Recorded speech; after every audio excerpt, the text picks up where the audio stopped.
Hello viewers, কেমন আছেন সবাই? আশা করছি সবাই ভালো আছেন, সুস্থ আছেন। আজ আমি আপনাদের সাথে শেয়ার করছি চিংড়ি মাছের একটা রেসিপি, সামুদ্রিক চাকা চিংড়ি মাছের রেসিপি। এটাকে আমরা সি হোয়াইট শ্রিম্প নামেও জানি। এখানে আমি বেশ বড় সাইজে 20 থেকে 25টার মতো সামুদ্রিক চাকা চিংড়ি মাছ নিয়েছি, আর এটাকে বেশ ভালো করে পরিষ্কার করে আমি ধুয়ে জল ঝরাতে দিয়েছি। এবার আমি এখানে প্যানে তেল গরম করেছি। পরিমাণ মতো তেল গরম করে আমি পেঁয়াজ কুচি অ্যাড করব। লো ফ্লেমে রেখে, চুলোর আঁচটা লো ফ্লেমে রেখেছি, আর পরিমাণ মতো পেঁয়াজ কুচি আমি এখানে ভেজে নেব। দিয়ে দিয়েছি পেঁয়াজ কুচি। এটাকে এখন আমি কিছুটা নরম করে নেব।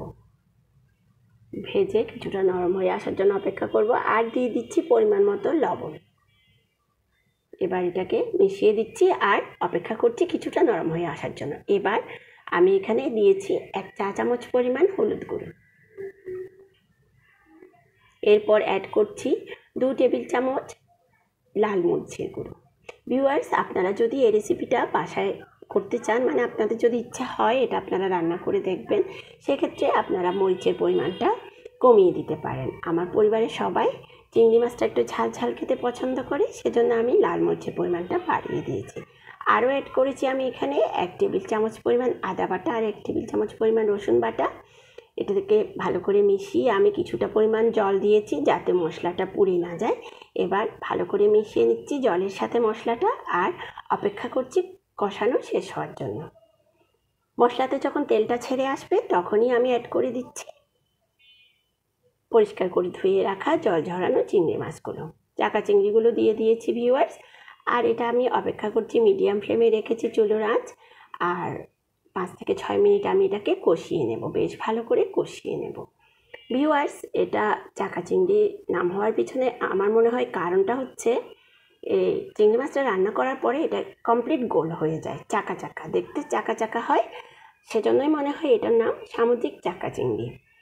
আর এটা খেতে বেশ মাংসল প্রকৃতির হয়, যার কারণে এটা বেশ ভালো করে ফুটিয়ে রান্না করতে হয়। কেননা আমি কোনো একটা সময় রান্না করেছিলাম এই চিংড়ি মাছটা, একটু কম সময় রান্না করেছিলাম, বুঝতে পারিনি তখন এটার একটা আষ্টে ভাব থেকে গিয়েছিল।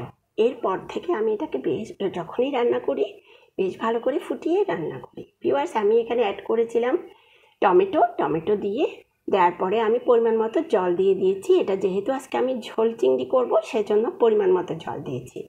আরও দিয়েছি এখানে জিরে গুঁড়ো আর ধনে গুঁড়ো একসাথে মেশানো 1 টেবিল চামচ পরিমাণ মতো জল দিয়েছি, আর এটাকে বেশ ভালো করে ফুটিয়ে নিয়েছি।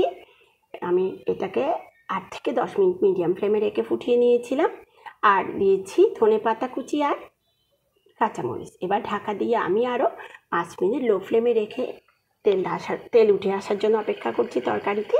দেখেন ভিউয়ার্স, আমার রান্নাটা একদম শেষের দিকে একটু ঝোল ঝোল হয়েছিল, আর এটা দেখতে অনেক সুন্দর হয়েছে, আর খেতে তো অনেক সুস্বাদু হয়েছিল ভিউয়ার্স। মিষ্টি মিষ্টি চিংড়ি মাছ। আমার রেসিপিটা আপনাদের কেমন লেগেছে আপনারা আমাকে কমেন্টের মাধ্যমে জানাবেন, আর অনুগ্রহ করে আপনারা চেষ্টা করবেন ছোট একটা মেসেজের মাধ্যমে কমেন্ট করতে, স্টিকার কমেন্টটা স্কিপ করতে। ভিডিওটা দেখার জন্য আপনাদেরকে অসংখ্য ধন্যবাদ। ভালো থাকবেন সবাই।